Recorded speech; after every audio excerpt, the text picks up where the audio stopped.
Hello. Grab your coffees, grab your teas, grab your hot chocolates. I'm having hot chocolate because I'm a baby. I love hot chocolate. But just grab whatever you'd like and sit, get yourself cozy, and I'm just going to ramble on, if you'd like to listen, about my current thoughts on Formula One, how it's going, where it's going, this and that.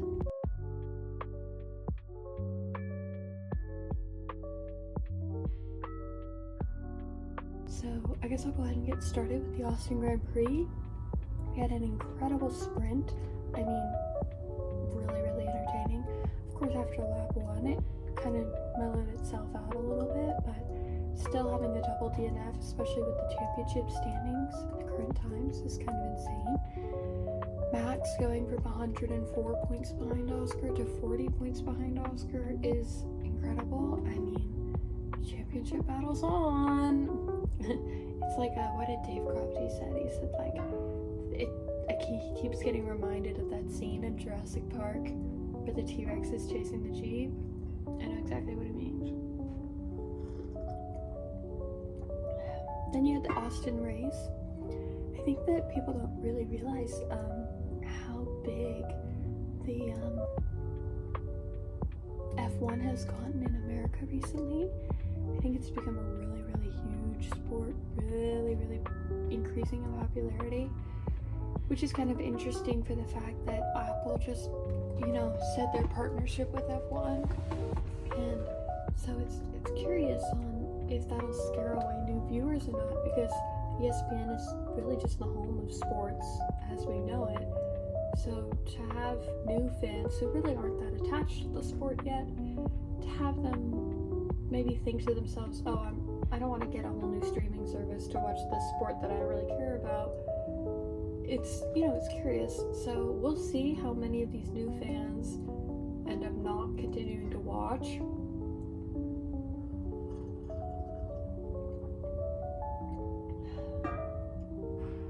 Then of course you had those new changes with just wanting to make the races shorter and more sprints and everything. And I think there's just this, because of all these new fans, because of it coming to America a little bit more, I think Formula One is doing too much to appease to the new fans.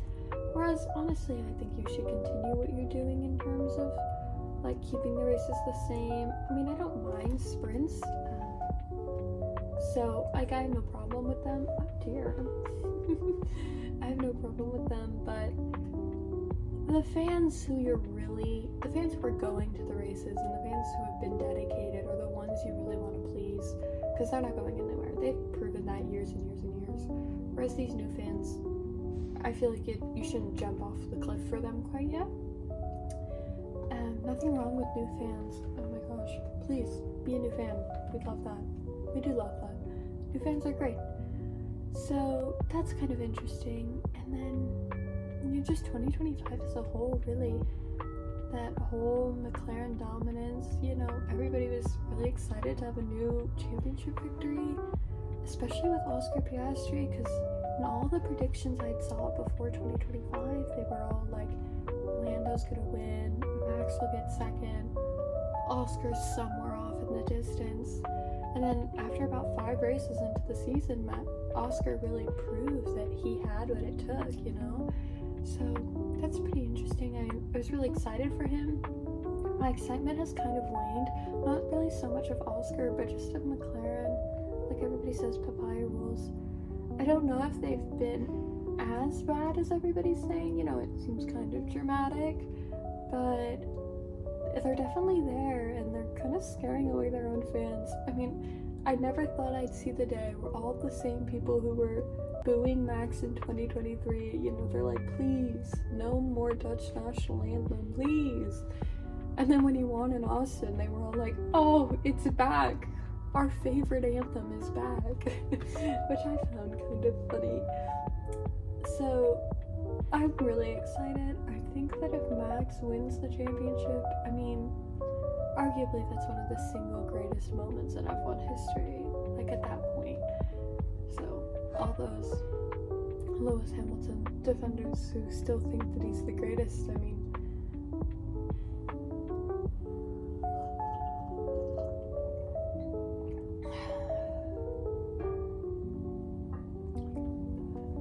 but it's pretty exciting.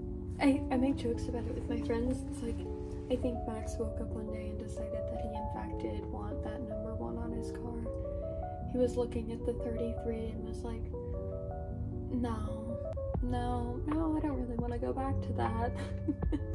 No, actually, I do want that 5th world championship. It's just one more record he hadn't broken, right? Winning from the greatest deficit. He was like, oh, I should add that one to my collection of records. You know, my book this big of records I've broken. Which I find kind of funny. But just overall, I think the year has been very exciting. We've had some really great qualifying sessions. You go back to like Italy just this year, you know, you had Singapore qualifying, which was great. Honestly, this year I've been more excited to watch the qualifying than the actual race. There's just been some really, really, really good ones. I'm trying to remember one that I'm thinking of that was, phenomenal. But dear me, I don't know if I can remember it. Then of course, you know, we've had some good races as well, some really good podiums. Nico Hulkenberg first podium, Carlos Sainz first podium in Williams, Isaac Hadjar first podium, Kimi Antonelli first podium. Who do y'all think is going to be Rookie of the Year? Or like, who would you want? At the beginning of the year, I was very like, Kimi Antonelli should be Rookie of the Year. You know, I was on that bandwagon. I really do. I really do think Isaac deserves it though. Isaac deserves it though, because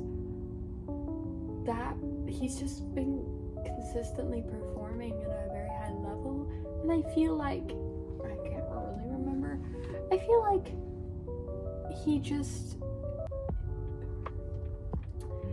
he's fought for it a little stronger, you know what I mean? Like, of course Kimi's put in the effort and he's a phenomenal driver and I think he's a great rookie. I just think that Isaac he's had that like overall kind of more shine to his season so far, but that could change, right? We have 5 races left. And speaking of 5 races left, all those like different statistics I've seen, like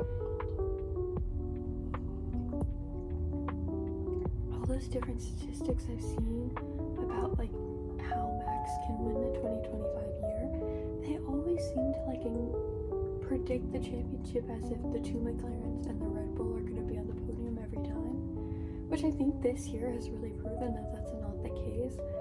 I think the biggest either help or hurt for Max's chances in the championship are going to be the other drivers. I think that the things outside of their own control, you know, whether that's engine failure, the car, the conditions, the other drivers, I think that's really what's going to decide it. Because right now, if we're just talking competitiveness between the 3 drivers, I think that it's pretty even Stevens. So I think the real edge is going to come in, not so much luck, but just coincidence, I guess. You know, how well the drivers do in certain areas, if there's any crashes, if there's any unfortunate DNFs, if there's any unusual podiums. For example, if let's say Max wins, Lando gets second, and then someone else gets third, that point gap from Oscar is just gonna like keep growing. But it could be the opposite, you know, Oscar could get second, Lando could get 4th or 5th, and then that point gap that Oscar had above Lando will just increase. So I think that's really going to be the biggest decider. But we have 5 races left, 141 points remaining. So I think it's anybody's game, you know? And I'll be here after the Mexico Grand Prix to grab another coffee, if that's what you're drinking, and we'll sip and we'll talk about it and just have a great time. So stay safe.